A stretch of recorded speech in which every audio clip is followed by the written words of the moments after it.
Tem um papo, gente, não dá pra perder. A gente vai falar de alergia.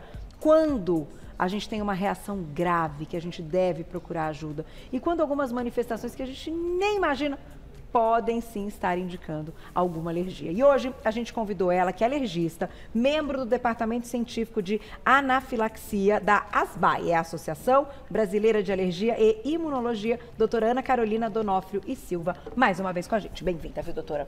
Prazer te receber. Obrigada, Carol. É sempre um prazer vir aqui. O assunto é comum, é simples, no entanto, é amplo, né, É amplo. doutora? E pode ser grave, né? E pode ser grave. Merece a nossa atenção. Até para a gente iniciar, então, antes de falar dos quadros, de diferenciar um pouquinho as situações, doutor, explique, então, o que é a alergia? Que tem gente fala, alergia, tem alergia, tem alergia. A alergia nada mais é do que uma resposta extremamente exagerada a uma coisa comum. Tá. Então, a gente tem uma resposta que ela é maior do que o esperado para alguma coisa do nosso dia a dia. Tá, e então pode ser num contato da alimentação, no Remédio, contato do ar, de medicamento, Tá. é uma resposta extra. Eu falo para os pacientes, tem gente que fala, eu tenho muita alergia, então a minha imunidade é menor. E não é diminuição da imunidade, é exagero de reação, é exagero de resposta. Ah, entendi. É o contrário É o disso. contrário. Mas, por exemplo, um exagero nessa resposta, ou seja, a pessoa ela é mais sensível e ela tem mais, né, essa reação nela é maior. Isso diminui a imunidade, ou seja, o contrário, o inverso? Eu acho que se não tratada, as duas coisas podem acontecer simultâneas. Tá. Então, as doenças da alergia não tratadas, você Entendi. pode acabar ficando com outras doenças, ter uma predisposição um pouquinho maior. Então, por exemplo, uma alergia respiratória, né, nos nossos clássicos de rinite, sinusite, não tratado, pode sim, de repente, ter uma bactéria ali. Pode facilitar. Talvez uma infecção. Por isso que Mas a gente não é precisa prestar causa, é atenção. só uma facilitação É só uma mesmo. facilitação, entendi perfeitamente. Bom, vamos lá, a gente separou aqui em duas situações, né? Quando é uma manifestação que, enfim, vai acontecer, até mais comum que a gente pode fazer, e quando é um caso mais grave, que é o anafilático, que a gente já vai explicar. Eu vou abrir a caixinha aqui para vocês, vamos começar, claro, pelo mais simples. E que também não é tão simples assim. Às vezes a gente tá com alguma manifestação, mas a gente nem pensa que pode ser uma alergia, né, doutora? Então, a gente pode dizer que uma coriza, um espirro, pode ser uma alergia. Pode ser uma alergia, são os principais sintomas, né? A gente conhece muito a rinite, né? A rinite, eu falo que é a alergia mais famosa que tem, porque ela é a mais prevalente. E esse é o sintoma, não é? Coriza, espirro. E isso também pode ser um sintoma de uma reação imediata, que é aquela que a gente tem medo de chegar no tal do choque anafilático. Eu falo que antes da gente pensar no choque anafilático, a gente tem que pensar na anafilaxia, que não obrigatoriamente a gente precisa do choque. Quando a gente fala de choque, a gente fala de queda de pressão arterial. Então, a gente tem os sintomas da anafilaxia, da reação alérgica grave, mais a queda da pressão. Então, isso é comum, às vezes pode acontecer, comum não, né, gente? Mas pode acontecer numa cirurgia, eventualmente. Pode acontecer em cirurgia por conta de medicamento ou látex, pode acontecer com ferroada de abelha, vespa, formiga, pode acontecer com alergia a medicamento, pode acontecer com alergia a comida. Então, assim, a gente tem bastante coisa que pode causar. Mas isso, o choque ou só a anafilaxia? Todas as coisas, porque a gente confunde um pouquinho e às vezes perde o timing de tratar. Perde o momento de tratar. A gente não precisa chegar no choque anafilático para chamar de anafilaxia e tratar. Entendi. E eu acho que esse, às vezes, é o que falta para a gente perceber. Vou abrir já, então, essa caixinha para a gente fazer uma comparação. Então, doutora, vamos já falar dessa parte. É interessante a sua análise, que eu acho que é isso que é importante mesmo. Então, a gente não precisa esperar chegar no choque anafilático. O corpo já vai dando alguns indícios e algumas manifestações. Isso. Como que a gente desconfia que está tendo uma reação alérgica, né? A gente teve contato com alguma coisa suspeita e teve qualquer manifestação que lembre alergia. Então, são essas. É coriza, espirro, placa vermelha pelo corpo, que é a urticária, tosse, falta de ar, dor abdominal, diarreia, mas imediatamente após o contato com alguma coisa suspeita. Então, qualquer uma dessas coisas, alergia.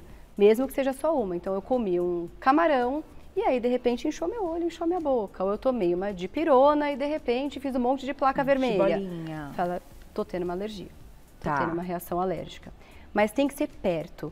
né? Quando a gente fala em alergia, a gente fala de reação imediata. Então, 1 horinha ali, no máximo em alimento, a gente pensa em até 2 horas depois do contato. Não é uma coisa de ontem. Isso, porque essa é outra coisa que eu acho que pega muito os pacientes. Eles falam, Ana, eu cheguei aqui, eu quero que você investigue, porque inchou meu olho quando eu comi camarão. Aí eu falo, quando que você comeu camarão? Ah, ontem, na hora do almoço. Aí você fala, não foi o camarão. Não foi o camarão. Vamos procurar o vilão certo. Entendi. Essa é né, pensar que é uma coisa que sim, próxima. É perto, isso. Não vai ser tanto tempo assim de distância. Então a gente tem que pensar em algo alimentar, o próprio ar, né?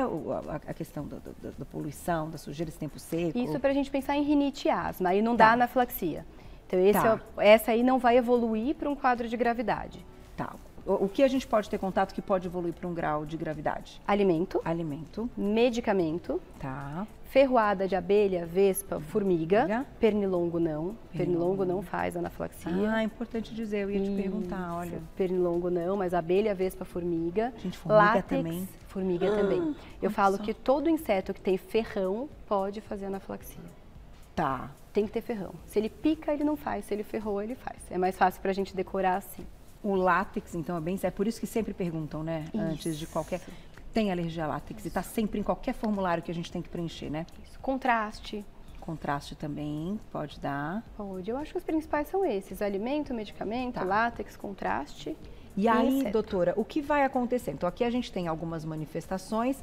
Como que é essa evolução quando ela começa a ficar um pouco grave? Então, é totalmente imprevisível, né? Como que eu vou definir se é grave ou não? Que eu tô pensando na tal da anafilaxia sem o choque. Tá bom. A gente tá naquele quadradinho ainda. Tá. Quando depois de qualquer evento suspeito, eu tenho sintoma na pele, mais algum outro órgão. Então, por exemplo, eu comecei com placa na pele, mais uma dor abdominal aguda, mais uma tosse, mais uma falta de ar, mais uma crise de espirro, de rinite. Fala, gente, eu não tinha nada. Aí eu fui, tomei uma dipirona, de repente placa no corpo e coça olho, coça nariz. É imediato, não é assim, eu estava com rinite há 5 dias, então não é isso, não é uma é coisa isso. que ela acontece imediata. Que coisa. Aí eu já estou tendo uma anafilaxia. Ou depois de um alérgeno muito suspeito, ou de alguma coisa que eu sei que eu posso ter alergia, pensa nos alimentos que podem fazer contaminação cruzada. Então a pessoa que tem alergia a peixe vai comer um peixe ou come um camarão e não falam para ela que mexeram com a mesma colher, usaram a mesma panela sem limpar direito. É, entendi. E aí essa pessoa vai e desmaia. Será que isso não é uma reação alérgica grave? Então, depois de um agente extremamente suspeito, tomei uma ferroada de abelha agora, aqui, no programa, eu desmaio. Pode ser uma reação anafilática. Uma reação anafilática. E aí a gente já vai dizer daqui a pouquinho o que a gente deve fazer, doutora. Isso. Tem perguntinha do público, quem escreveu pra gente, olha lá na tela. Obrigada, Aline, um beijo pra você. Olha, ela diz assim: tive uma aluna de 13 anos que sempre tinha reação alérgica na pele antes do período menstrual. Uns 5 dias antes, ela já começava a ficar com a pele avermelhada. Parecia uma dermatite. Faz sentido ser o período pré-menstrual? Que pergunta boa, né? Pode ter relação sim, Carol. Que coisa. Existe alguns pacientes que têm uma urticária, mas aí seria uma urticária, não seria uma dermatite. Mas sem ver a pele, eu acho que a chance maior é essa mesmo. Né, e que ela pode acontecer e pode ter uma piora com alteração hormonal. Nossa. Então, quando a gente faz o ciclo menstrual, você pode ter uma piora da urticária. Então, as meninas vão ter ali situações que podem ter mais manifestação mais aí manifestação, mas essa também é uma das que não dá anafilaxia. Tá. Então, essa tem que procurar o alergista para acompanhar direitinho, investigar e tratar. Mas essa não tem risco de dar o edema de glote. Então, gente, as que são as situações que são mais preocupantes são essas que você citou. Isso. Né? Qualquer outro. Então, a rinite, que você já tem um tempão, sinusite, aquele negócio Tem está que ali, tratar. tem que tratar. Mas não evolui para um quadro grave de anafilaxia. Perguntinha do público. Olha lá. Obrigada, Patrícia. Um beijo. Há mais de 15 anos descobri uma alergia com esmaltes. Reagia no cotovelo e tornozelo. A alergia é para sempre? Uso apenas hipoalergênico. Putz, infelizmente, a dermatite de contato, que é essa alergia que a gente pode ter por esmalte, por algum componente de shampoo, de condicionador, de maquiagem, tintura de cabelo, depois que a gente começa, ela provavelmente não vai parar. Então, ela é para sempre mesmo. O que eu acho importante quando a gente fala de dermatite de contato é investigar qual é a substância que dá alergia, qual é o componente. Porque às vezes a mesma substância que te dá alergia no esmalte tem em alguma outra coisa. Entendi. E você está se expondo sem saber. É verdade. E isso hoje é muito simples. Dá para fazer um teste de contato. Né? A gente tem visto aumentar mais as dermatites de contato por esmalte por conta dos esmaltes em gel. Porque eles têm acrilato e o acrilato tem sido um super causador de alergia. Tá aí. Doutora, urticária pode evoluir? A urticária ela é uma das manifestações da anafilaxia ou do choque anafilático. Tá. Então, uma delas é a urticária, mas nem toda a urticária é associada aos quadros de anafilaxia. Existe uma doença que chama urticária crônica espontânea, na qual a urticária acontece por mais de 6 semanas e ela aparece de maneira espontânea. Entendi. Então, essa urticária não está ligada diretamente aos quadros de anafilaxia. Agora, a urticária aguda, ela pode sim ser uma das primeiras manifestações. Tá certo. Tem mais perguntinha bombando lá de perguntinha. Quem escreveu pra gente, olha lá. Lu, obrigada, um beijo. Eu venho passando por um processo alérgico há 2 semanas. Minha boca e pálpebras estão inchadas. O que pode ter acontecido? Não tomei remédio e nem comi nada diferente. Aí vem um outro ponto que é legal de pegar, que é o nada diferente. Geralmente, o que dá alergia na gente é alguma coisa comum, não é o diferente. Porque primeiro a gente tem contato com aquela substância, desenvolve uma célula de memória contra ela e numa próxima vez, em qualquer momento, pode começar a alergia. Então, às vezes, a gente está focando no errado. Eu acho que é importante, nesse caso, passar em consulta mesmo para poder investigar certinho. E, doutora, quando a gente fala de alimentos, os que tem essa questão aí associadas a mais alérgicos, a gente está falando de uma proteína, né? São sempre alimentos com proteína. A gente não está falando, por enquanto, de corante, essas coisas. É a proteína do alimento. A proteína do alimento. Então, os mais comuns, vamos falar, doutora. Peixe, frutos do mar, para adulto, né? Aí leite, ovo, trigo, soja e as castanhas e amendoim que está aumentando cada vez mais. Jura? Puxa vida. Cada vez mais. Tem mais perguntinha, Glaucia? Na tela. Obrigada, Gil. Um beijo. Passei 5 dias na praia e tive muita coceira na pele. Agora ficou bem roxo o local. O que pode ter acontecido? O roxo, eu acredito que tenha sido pela própria coceira, pelo trauma da coceira. Mas provavelmente pode ter sido uma dermatite atópica que descompensou, então aquelas pessoas que têm desde a infância ou teve na infância aquela alergia na dobrinha, que fica as dobrinhas vermelhas, pode dar no corpo inteiro, mas o mais comum é nas dobras, pode ter piorado por conta do calor, pode ter sido uma dermatite pelo protetor solar, pode ser alguma coisa assim. Agora tem que olhar a pele para ver se... Ser examinada, né, doutora? Procurar. A gente tem uns minutinhos, mas a gente não comentou aqui o que fazer. Então, assim, notou que além da manifestação cutânea, tem mais algum órgão? A adrenalina é essencial. Corre para o hospital. O ideal é procurar atendimento médico mesmo, quem não tem a caneta de adrenalina, e depois procurar um alergista para investigar, para poder descobrir o vilão certinho. O que eu falo é, né, a gente tem nas consultas com o alergista, depois que um paciente teve uma reação alérgica grave, a gente orienta uma coisa que chama plano de ação. O plano de ação são orientações de medicações que você pode ter em casa para poder tratar caso você tenha uma situação assim novamente. Então isso é muito importante para ter, mas choque anafilático provavelmente é ligar para o SAMU, deitar a perna para cima e atendimento emergencial.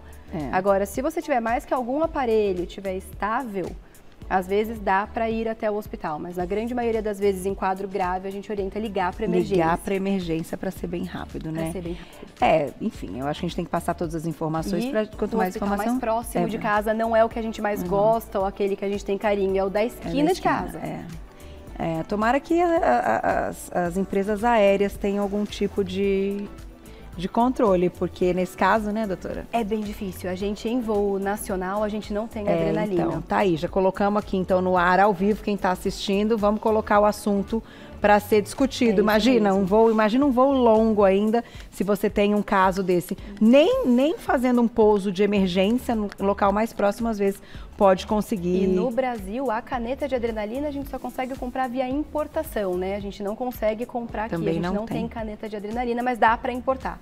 A gente tem as importadoras que importam, no site da Anafilaxia Brasil dá para ver bastante coisa.